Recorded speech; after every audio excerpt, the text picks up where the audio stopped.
Aujourd'hui dans le Bitcoin, game over pour CZ, quelles sont les conséquences? Crypto-monnaie, regardez cet article, crypto-monnaie, le patron de Binance, Chan Changpan, démissionne après un accord avec les autorités américaines. Alors pour ceux qui ont critiqué, ouais, CryptoSauce, c'est quoi ce racisme que tu fais là avec cette prononciation?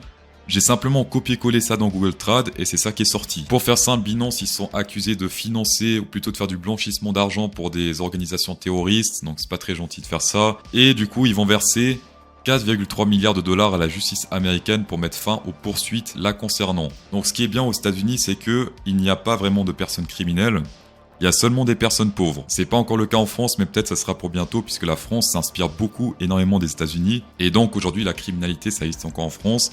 Par exemple, tu peux faire une attaque au couteau illégale dans une salle de fête, ça c'est totalement illégal. Si t'es pauvre, bien sûr c'est illégal, mais si par exemple, entre les 10 personnes, vous mettez chacun environ 1 milliard de côté pour financer ça, c'est correct, c'est pas très choquant. Donc pour faire simple, en France, il y a deux problèmes. Il y a les gens qui sont pauvres et il y a les gens qui sont majeurs mais pas riches.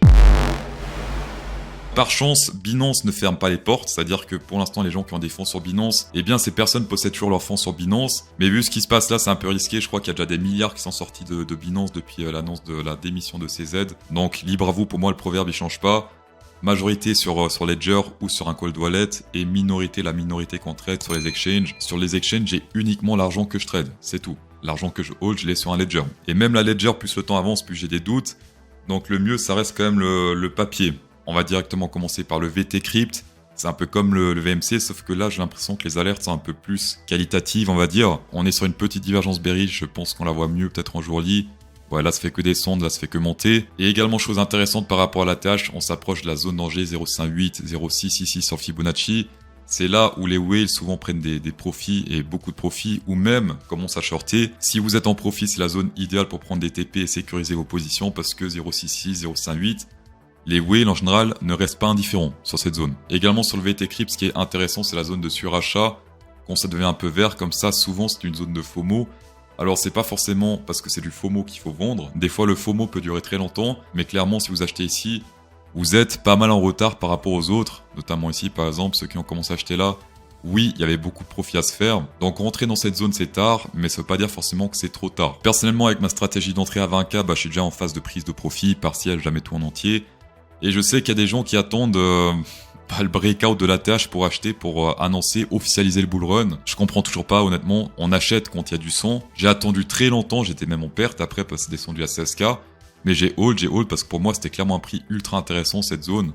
En dehors du truc FTX là. Personnellement, après c'est que mon avis, je pense pas qu'on est encore en phase de FOMO parce qu'il y a pas mal de bears encore sur les réseaux sociaux qui disent ok on va descendre à 20K, on va monter un peu, descendre à 20K et après potentiellement monter. Parce que ces gens-là, ce qu'ils veulent, c'est recharger au 20K, d'accord? C'est pas qu'ils veulent que ça descende, c'est simplement parce qu'ils ont manqué le train et ils aimeraient recharger à 20K. Sauf que le signal baissier, souvent, c'est quand ça monte, que ces gens ils se disent ah merde, j'ai loupé le train, vas-y, je rentre maintenant, ça va aller à 100 000. Et quand ils vont penser que ça va aller à 100 000, c'est là qu'il faudra vendre. Donc c'est très important pour moi de surveiller les sentiments sur les réseaux. Vous aurez pas mal d'avantages avec ça. Et quand je parle de sentiments, je parle du vrai sentiment et pas de ce truc-là, parce que ça c'est, on va rester poli, c'est intéressant, on va dire, voilà. Et encore plus intéressant que le sentiment, c'est savoir si les wallets sont en gain ou en perte, le on-chain, plein de données on-chain. Ça, c'est vraiment du pain béni parce qu'il y a beaucoup de gens sur YouTube et même en général dans le crypto game qui font de l'analyse technique uniquement avec l'action price. Donc, ils font des trades, des divergences, etc. avec des indicateurs qui sont pas du on-chain. Et ils voient pas des trucs comme ça. Et ça, c'est des choses qui sont mises à disposition gratuitement pour vous. Ok, c'est payant, mais moi, je vous le mets à disposition gratuitement. Donc, un pouce bleu, s'il vous plaît. Pour faire simple ici, plus ça monte, plus il y a de Bitcoin en perte, plus il y a de gens qui sont en perte. Et une fois plus, c'est du réel. C'est pas juste des trades, c'est pas des supports résistance, c'est pas des trucs psychologiques, c'est du réel. Là, il y a réellement 9 millions de Bitcoin qui sont en perte par rapport à leur prix d'achat, etc. Donc quand vous posez une question un peu bête, comme par exemple ici, ouais, est-ce que là, il faut que j'achète du Bitcoin? Eh bien, tout le monde est en gain. D'accord? Tout là, c'est du FOMO. Est-ce que là, c'est intéressant d'acheter du Bitcoin? Regardez ce gros pic là qu'on a là. Bah oui, parce que tout le monde est en perte. Ici également, c'est intéressant. Ici également. Là également, toute cette zone-là, c'était intéressant. C'est également là que j'avais acheté autour des 20 000. Là, c'était encore plus intéressant. Et là, c'était encore plus intéressant alors qu'on était plus haut sur l'action price. C'est un truc de dingue. Et là, on est sur du 9 millions, 9,6 millions de pertes. Enfin, de Bitcoin en perte. Il y a eu mieux dans le passé, mais ça reste quand même intéressant selon moi, tant qu'on n'est pas trop bas ici sur ce graphe. de sélection naturelle. Et là, on est encore ultra éloigné du bas.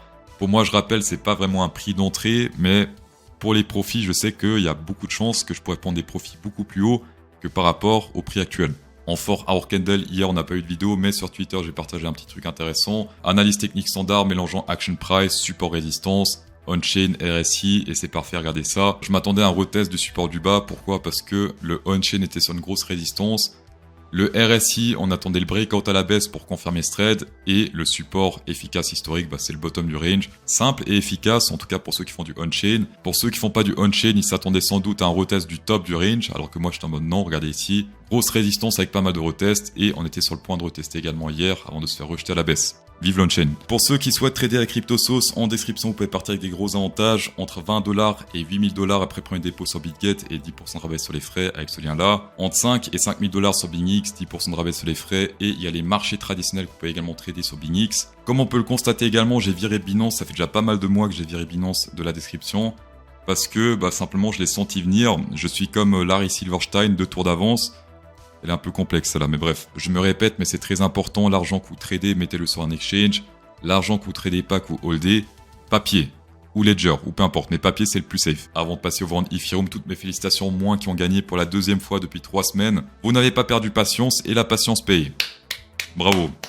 Comme sur le Bitcoin, le winner des $25 sur BitGet s'affiche à l'écran, bravo à toi. Et la question que tout le monde se pose, est-ce que vendredi 9h, le Bitcoin price sera au-dessus des 35 516 ou en dessous des 36 516, mettez plus ou moins à la fin d'autres commentaires. Fin de participation, aujourd'hui à minuit, tapez dedans. On va passer au vendre Ethereum, pour l'instant ça reste plutôt simple, on est dans un parallel range sur l'action price, la hauteur, on va faire avec ça, c'est pas grave. On met ça sur le breakout, et la target, ça serait plus ou moins ici autour des 2496. Donc là on est sur un breakout confirmé avec pas mal de retests, on a également ici, si on regarde bien sur le volume, pas mal de support dans cette zone, puisque beaucoup de volume échangé dans cette zone.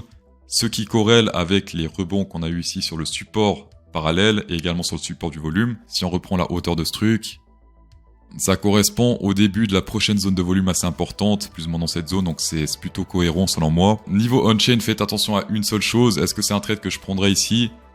J'attends le breakout de cette résistance, tout simplement. Si ça breakout ici, oui, on peut monter très facilement, je vous laisse tirer le trait et prendre les conclusions vous-même. Et sinon également en fort Hour Candle sur le RSI, sur le Ethereum.